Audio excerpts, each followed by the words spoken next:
আসসালামু আলাইকুম। আশা করি সবাই ভালো আছেন। বর্তমানে আছি জিসি মোড়ে। বাজছে সকাল 8:10। আজ সকাল 6টা বাজে হুট করে ঘুম ভাঙার পর প্ল্যান করলাম বউকে না জানায় কাপ্তাইয়ের উদ্দেশ্যে দৌড় মারবো, কাপ্তাই লিচু বাগানের উদ্দেশ্যে। সো জিসি থেকে আমরা আগে চলে আসলাম বদ্দারহাট মোড়ে 15 টাকা পার পার্সন খরচ করে। এবং বদ্দারহাট মোড়ে আপনারা ক্লিয়ারলি দেখতে পাচ্ছেন এটা এবি ট্রাভেলসের বাস, যেটা পাশে ওনাদের কাউন্টার, এবং ওনাদের আরেকটা কাউন্টার হলো বদ্দারহাট বাস টার্মিনালে। এবং ওনাদের বাসটা কাপ্তায়ে যাওয়ার জন্য, মানে কাপ্তায়ের জন্য খুব ভালোই একটা ফেমাস বাস। সো যেটাই হোক, আমরা 80 টাকা করে পার পার্সন টিকিট কেটে ফেললাম এবং আস্তে ধীরে কাপ্তাই লিচু বাগানের উদ্দেশ্যে রওনা দিয়ে দিলাম। বাসটা আমাদের থেকে ভালোই লাগছিল, এবং তার থেকেও বড় জিনিস হলো কিছুক্ষণ পরপর এরকম আবহাওয়া এবং এনভায়রনমেন্টটা উপভোগ করতেও খুব বেশি ভালো লাগছিল আমাদের।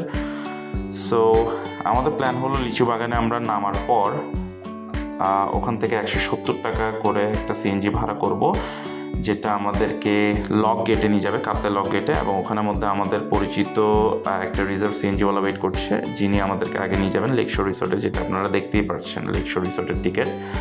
বাই দ্য ওয়ে, ওই টিকিটটা ছিল আপনার সিএনজি পার্কিংয়ের টিকিট, যেটা টাকা আমাদেরকে দিতে হয়েছিল 100 টাকা।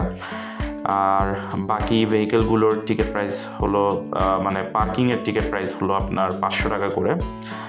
বাকি ভেহিকেল বলতে আমি বুঝাচ্ছি প্রাইভেট কার, নোহা, হায়েস, এগুলো। সো এরপর যদি আপনারা ওদের সুইমিং পুল ইউজ করতে চান, তাহলে ওইটার জন্য আপনাকে আলাদা পে করতে হবে 250 টাকা করে পার পার্সন, যেটার ভ্যালিডিটি থাকবে শুধু 1 ঘন্টা। এবং এই 1 ঘন্টার মধ্যে আপনারা এই 250 টাকা দিয়ে শুধু ইচ্ছা মতন ওদের সুইমিং পুল ইউজ করতে পারবেন, এবং ওদের সুইমিং পুলের আশেপাশের এরিয়াটা হালকা পাতলা ঘুরতে পারবেন। এবং আরেকটা কথা বলে রাখি, সেটা হলো এই সুইমিং পুলটা কমপ্লিটলি আর্মিদেরই, যেটার কারণে এটা খুবই বেশি সেফ। এবং কাপ্তাই রাঙ্গামাটি রেঞ্জের সবচেয়ে সুন্দর সুইমিং পুল এটা, only because of its mesmerising lake view, যেটা আপনারা দেখতেই পাচ্ছেন। সো যাই হোক, একটু ভালোই রিল্যাক্স হচ্ছিল ওখানের মধ্যে আমার, এবং খুব বেশি চিলপিলও করছিলাম। হাজারও করতে তো হবেই, যেহেতু সারা সপ্তাহে স্ট্রেসের মধ্যে থাকি এবং শুক্রবার ছাড়া আর তেমন অন্য কোনো দিন ছুটিও পাই না। এবং যাই হোক, এখান থেকে আমাদের প্ল্যান হলো আমরা সীতা পাহাড়ের এখানে যাব। অবভিয়াসলি ওখানে মধ্যে নামার পর আগে জুমার নামাজটা আমরা সেরে ফেলবো। আর ওখানের মধ্যে যাওয়ার জন্য যেটা করতে হবে, সীতা পাহাড়ের এরিয়াতে পৌঁছানোর পর একটা বোট ভাড়া করতে হবে, যেটা আপনাকে সীতা পাহাড়ে নিয়ে যাবে। এবং ওই নদীর রাস্তাটা এত বড় না, ছোট, মানে রাস্তাটা এত লম্বা না, ইটস শর্ট। হ্যাঁ, আর আমরা যে বোটটা নিব ওখানের মধ্যে, সেটা হবে প্যাডেল বোট, ইঞ্জিন বোট না, এবং খুবই চিকন হবে বোটটা ইনশাল্লাহ, যেটার মধ্যে খুব বেশি ভালো করে ব্যালেন্স করে বসবো এবং রিস্ক নিব to enjoy the adventurous trip. So যাই হোক, এটা আপনারা দেখতে পাচ্ছেন আমি আস্তে ধীরে রেডি হয়ে লেকশোর রিসোর্ট থেকে বের হয়ে যাচ্ছি। ও হ্যাঁ, আরেকটা জিনিস, ওই আমার পরিচিত রিজার্ভ সিএনজিওয়ালার নাম্বারটা আমি দিয়ে দিব ইনশাল্লাহ কমেন্ট বক্সের ডিসক্রিপশনে।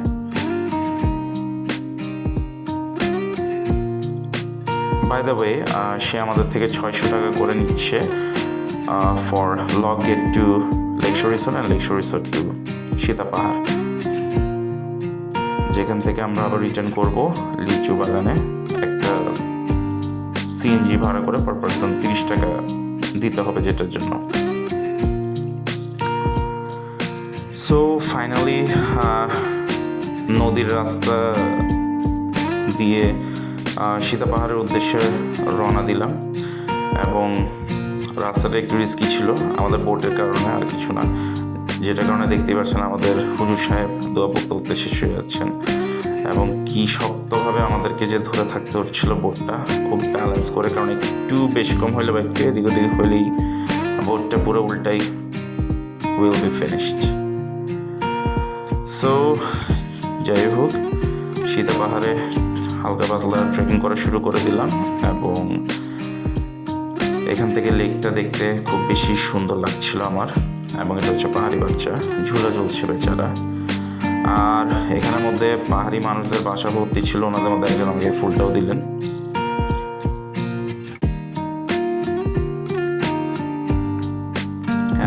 এখানের মধ্যে আপনার গরু, ছাগল, মুরগিও মানে একেবারে মানে পথে পথে ছিল।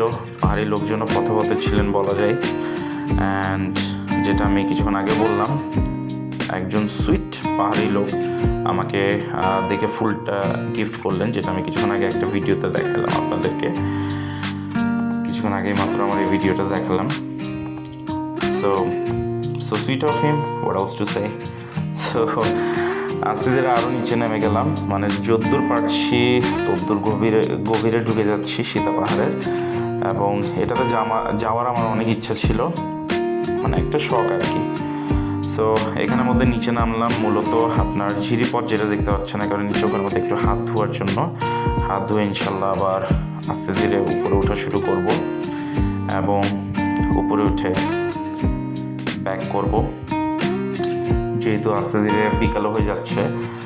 সো আমরা ব্যাক করলাম কিভাবে সেটা জানিয়ে দিই। সেটা হলো আমরা সীতা পাহাড় থেকে ওই যে বোটটা আমরা রিজার্ভ করে এনেছিলাম, ওই বোটে করেই আমরা ওই সীতা পাহাড়ের এরিয়াতে নেমে গেলাম। এবং ফুল বোট চার্জ, এবং আমাদেরকে গাইড হিসেবে যে বোটওয়ালা ছিলেন উনি চার্জ করেছিলেন ইন টোটাল 310 টাকা।